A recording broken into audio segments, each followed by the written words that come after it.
I don't know anyone who's ever seen in life a penguin or watched a video of penguin behavior who wasn't just fascinated by how the penguins were behaving, living in this really very unusual environment, covered with ice and snow, freezing water,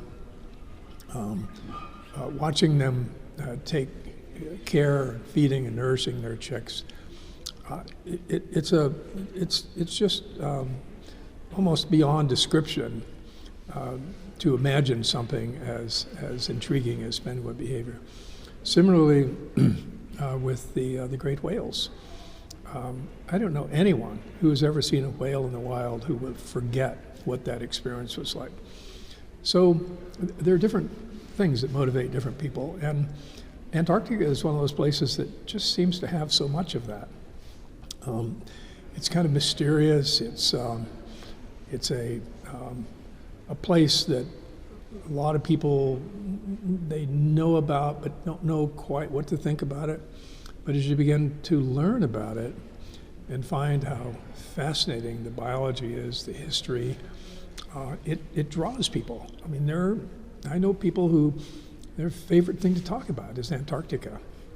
And although, as I said, there are examples of that with the history, I have colleagues who have devoted their entire lives to studying the science of the Antarctic. And maybe it's the biology, maybe it's the birds, maybe it's the penguins, maybe it's the fish. There are unusual things to be discovered about all of those. I mean, the fact that there are fish that can live in water that should freeze the fish solid, but it doesn't, because they have special proteins in their blood that work like antifreeze. Or the fact that you can have organisms living inside the ice that are an important part of that whole food web. The fact that you can take a very small shrimp-like animal and nourish the biggest mammal, the blue whale on the planet. I mean, those are things that you don't find anywhere else. So there's something really, really special about Antarctic science. I've visited a number of bases in Antarctica, both in the peninsula and around on the Ross Sea side. And each of them have many things in common, and yet a lot of very individual characteristics. So one of the interesting things about Arturo Prat is how long it's been there. I mean, it has one of the longest records of continuous observation anywhere in Antarctica, dating from 1947. So historically, I mean, it's exciting to be at a place that has been committed for such a long period of time to observing the Antarctic. The other thing one notices at different bases is, and I say this very genuinely, a different receptivity to people like myself. Okay. Now, many of these bases are maintained by career people who look upon their period there as part of their work. They have duties. Everyone there has something that they're in charge of, whether it's the cooking or the building or the cleaning or clearing the ice. And some bases are more welcoming to visitors, or in this case, I mean, visitors, scientists who are, exploring, inquiring as to whether there might be some opportunity to work here. And our reception at Arturo Prat was really, really remarkable. Having talked with people in the Navy and in the government in Santiago who were encouraging and enthusiastic, well, that's good, but what's it going to be like when we're really there, really on the ground? And you don't know until you arrive.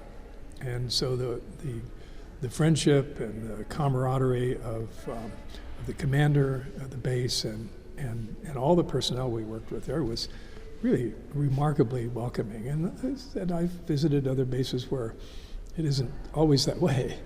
So this was a very good omen for us to realize that there was a welcoming attitude at the base for the kind of project we were thinking about.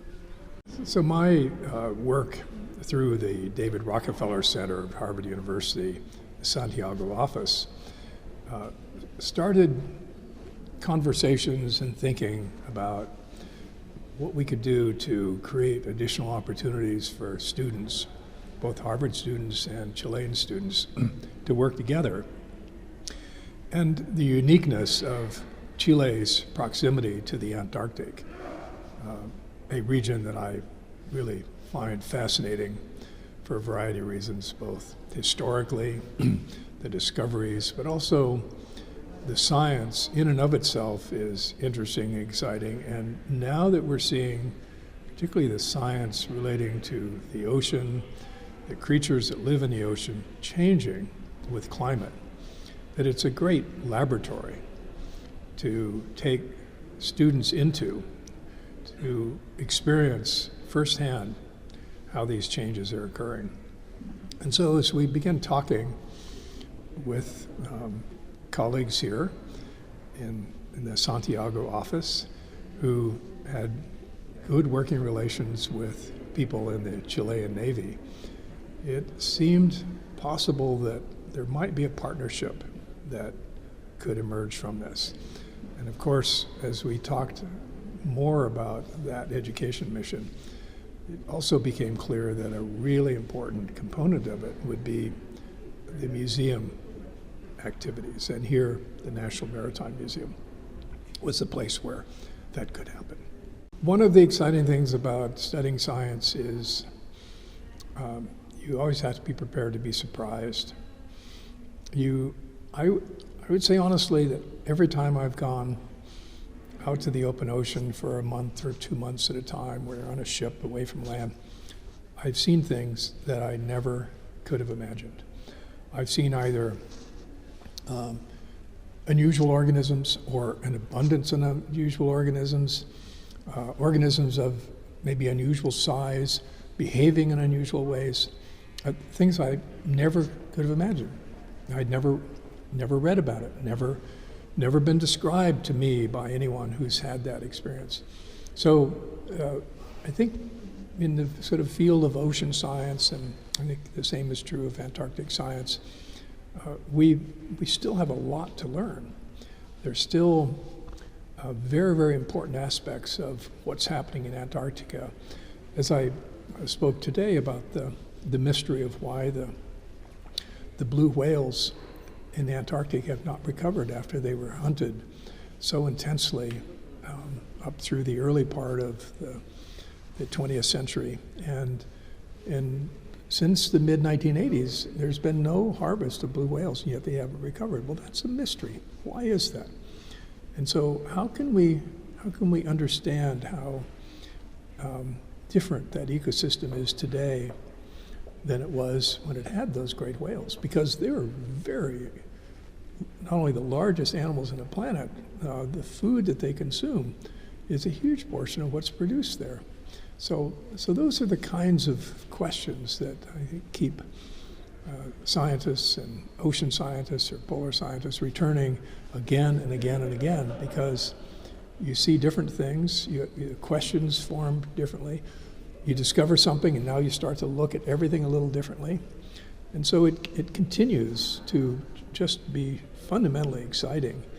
And I think that kind of experience is really formative for a young person who is undecided about what they want to do with their lives. Am I interested in science? Am I not? Am I interested in history? Or am I not? Where are my passions? And when you have the opportunity to experience something like this, it can really stir your fervor for pursuing that particular area of interest. Antarctica is one of the areas where climate is changing more rapidly than anywhere else. The other area that would be similar is the Arctic. And again, a fundamental reason for that is how, with just a very small change in temperature, water is either liquid or solid. It's ice or it's liquid water. The ice could be ice on the water, it could be ice on the land, it could be snow, but it's very sensitive to that very small change in temperature. So it's one of the reasons we're seeing the Arctic and Antarctic changing in response to the warming that's occurring on the planet now, most dramatically there. You can turn that around and say that if we begin to make substantive progress in reducing the rate of warming, that should also be a place where this becomes evident early on. You will see the progress we're making more readily in the Arctic or the Antarctic than you will in the equatorial region. So the Arctic, in many regards, is more difficult to study in that way because, again, it's an ocean covered by ice. We don't have stations out in the ocean. We very few ships that can get into the middle of the Arctic sea ice. Unless you have aircraft and satellites certainly help. But you can't see the biology from satellites. You can see some of it, but you can't really follow it closely. You certainly can't. You can't sample it. You can't study just exactly how it's working. You can maybe see from the color of the water how much plankton there is. But in the Antarctic, you can literally put your hands in the water and you can see what's there. You can enumerate. You can count it. You can take it to the laboratory. You can study it. You can find out how healthy it is. So, just as it's one of the earliest indicator regions, sometimes the metaphor of like the canary in the mine, when you see the canary start to look ill, you better get out of the mine. Well, similarly, if the canary starts to perk up, you know that things are getting better. And so this is a region where I think young people today, I'm very optimistic about this. I have granddaughters who are two granddaughters, and they're about 10 years of age. So when they're my age, 60 years from now, I wonder what the planet will be like. But I know that if one has faith in the sensibility of humanity, which I do, that some of what you might see today as the worst outcomes will be avoided. We will do the right things. And the place where people their age, when they 10 years from now are choosing careers, maybe becoming scientists, maybe studying some other aspect of how things are changing in the Earth, will see these changes earliest will be the Antarctic.